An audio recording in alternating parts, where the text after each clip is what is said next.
Initially, I had in mind to continue running with prayer, the miracle of prayer, the science of prayer, the metaphysics of prayer, that will eventually bring us to contemplation. But then we have the solemnity of the Sacred Heart yesterday and the Feast of the Immaculate Heart today. And everybody getting a copy? Yeah. I'm sure everybody will get a copy. Yeah. And so we have the two hearts of love and mercy. And so I said, well, why don't we rather reflect on the two hearts? So that's why we have the two hearts, our hearts and heart-to-heart prayer for our reflection. Do Carmelites have a heart? and what kind of heart? So, do Carmelites contemplate with their heart, or with the mind, or with the brain, mental prayer, thinking hard, in mental prayer, or do they contemplate with their heart, pondering with their heart? So Father Greg kind of was strong on that this morning, pondering with the heart like Mary, a heart to heart. Do we do heart to heart prayer? So these are the thoughts that came to me as, all right, has Carmel anything to do with Sacred Heart of Jesus? Anything to do with Immaculate Heart of Mary? So these are the premises that brought me to the reflection we're doing now. The first thing that struck me was that a central factor in St. Teresa of Jesus' spirituality is the incident where an angel pierced her heart with a golden arrow and drew things from her heart. And she said it was painful, but sweet, and laced with lots of love. So, the way she talked about the love feeling, and the love atmosphere. I guess this is one invitation and one aspiration of Carmel. That is, to be pierced in the heart with the arrow of love. Okay, Carmelite Media published this work of John Welch, Seasons of the Heart, the spiritual dynamic of Carmelite life. As you know, five seasons. So, as if to say, Carmel is about the heart, seasons of the heart, And so, as I was looking it up, I found something interesting, Carmelite Media would sell the book for $9, $10, and then Amazon $44, eBay $76, Abbey Books $219. If you don't mind, as an aside, part of what is happening in the new world order we're in is finding ways to put down anything church, anything God, anything religion, put it down, or to make people, that is let people's heart and mind go off. So when it comes to religious books, they either put the price so down that people will just look at it, or if it is $2, $3, it means it isn't important. It is not important. Or they put it so high that people will, no, scare people away from buying it. So I just wanted to mention it in passing. as one of the things happening. Then the Carmelite Library has Irene Hayes' presentation article, The Carmelite Story, Journey of the Heart. It is a journey of the heart. So this from, all right, we go to Elias Icons. It carries this article, The Sacred Heart and Carmelite Tradition. That's where I wanted to make some additions. The Sacred Heart and Carmelite Tradition. Some lines, some sentences from there. Carmelite tradition is a very long, deep, and rich tradition which has, for many hundreds of years, focused on the heart. I have been reading about the Carmelites and the Sacred Heart, and I soon discovered that a central idea in this tradition is a pure heart. And then the writer comments, commentary by the writers. The dynamic at the root of the Carmelite quest is a longing for God deep in the heart. The Carmelite journey is a pilgrimage to the heart of God, whom we eventually discover has been dwelling deep within our own hearts all the time. And then finally he says, in the Carmelite tradition, we revere Mary as the woman of pure heart, a title ascribed to her since the Middle Ages. Like her, we, Carmelites, were meant to cultivate detachment so that we enjoy purity of heart, puritas cordis, a heart given over to the one true God and not distracted by false idols, the false idols of the world. Okay, so just a few lines from Elias Icons, The Sacred Heart and Carmelite Tradition. Then we continue from there. Back to myself now. I see also that we have Carmelites of the Sacred Heart. We have Carmelites of the Divine Heart of Jesus. We have Carmelites of the Immaculate Heart. We have Carmelites of the Most Pure Heart of Mary.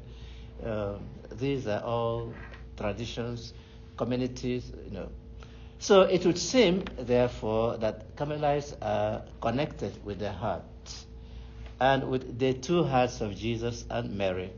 Thus, this appropriate reflection on the heart as we celebrate the Sacred Heart of Jesus and the Immaculate Heart of Mary. Okay, we begin with some musings on the heart. Ever heard that there are up to 60,000 miles of blood vessels in the human body? Your body, my body.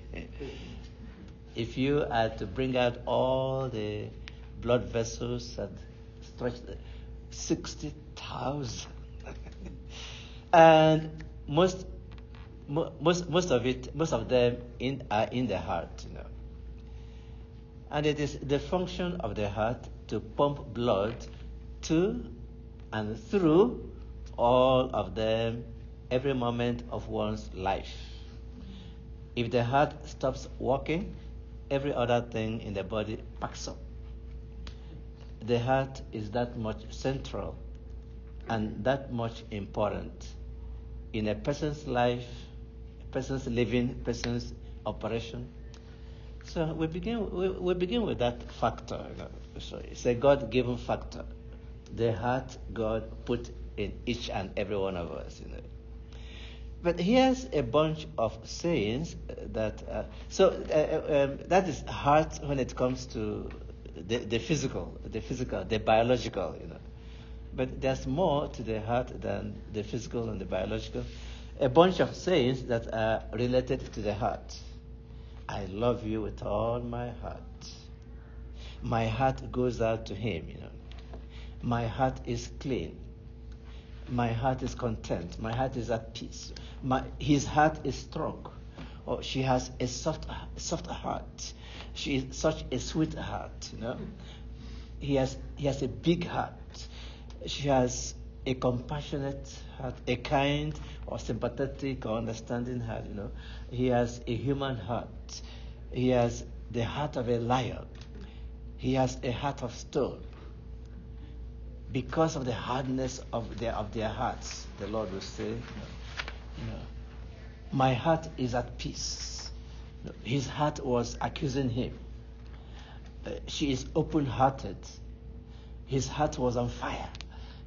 She pondered it in her heart. What is your heart telling you? We talk of the desires of the heart. What is in her heart? We talk of the thoughts of the heart. She gave her heart to him. He broke her heart. Or the news broke her heart. So a whole lot, on and on and on and on. A lot of expressions with the heart. Okay.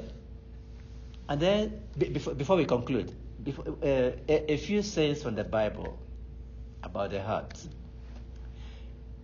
From Genesis, right from the beginning of time, the Lord saw that the wickedness of man was great in the earth, and that every intention of the thoughts of his heart, man's heart, was only evil continually.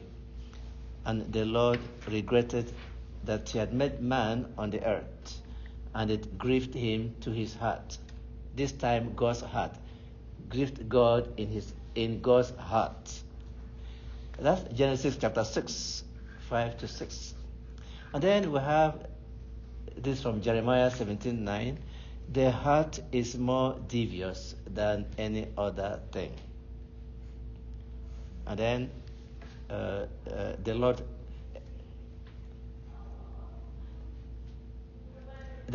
speaking to Samuel in 1 Samuel chapter 16 verse 7. The Lord sees not as man sees, for man looks at the outward appearance, but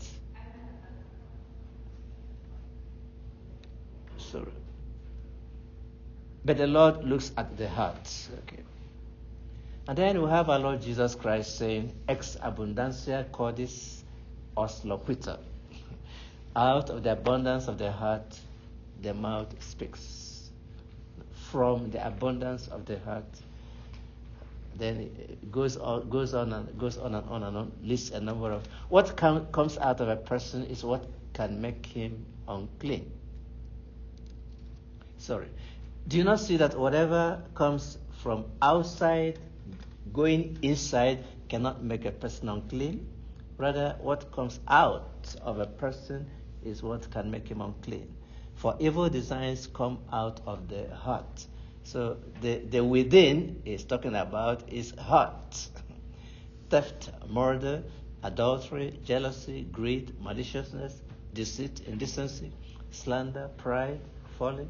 All these evil things come from within, that is the heart, and that's what makes a person unclean. That's from Mark chapter 7. And our church declared at the Vatican II, in Gaudium et Spes, the document on the church in the modern world, a very telling statement. The church said, the church truly knows that only God, whom she serves, meets the deepest longings of the human heart, which is never fully satisfied by what this world has to offer. in spite of people wanting to be satisfied with what this world has to offer, yet the human heart is never satisfied. You know, we're always longing for more, seeking for more, and yet.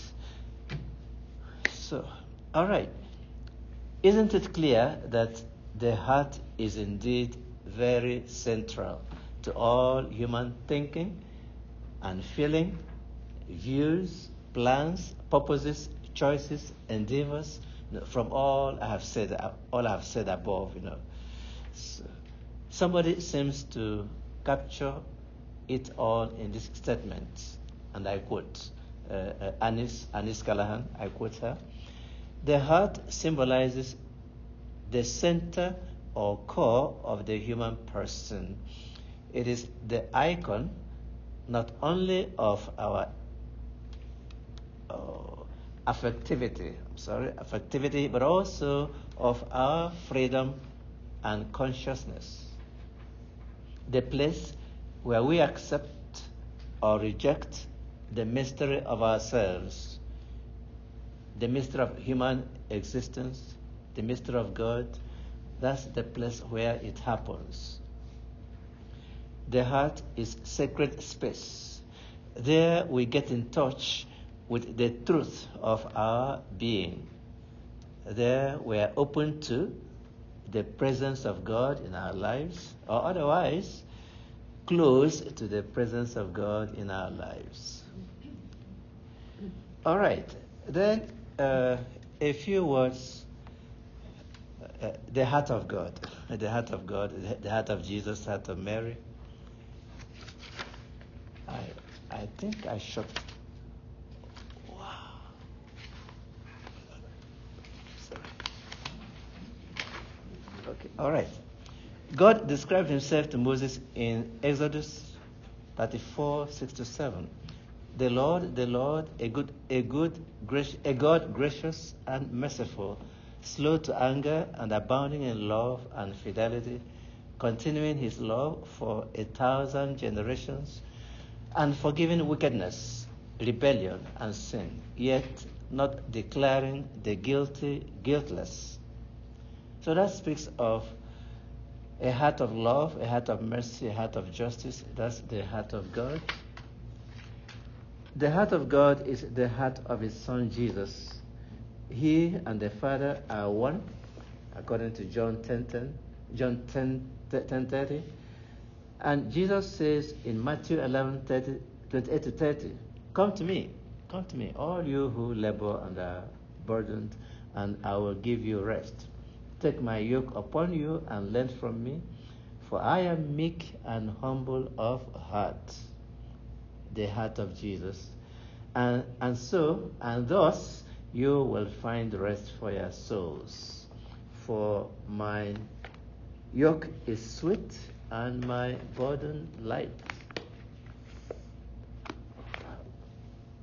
Jesus opened his heart to Sister Margaret Mary Alacoque and said, Behold this heart which has so loved men that it spared nothing, even going so far as to exhaust and consume itself to prove to them its love.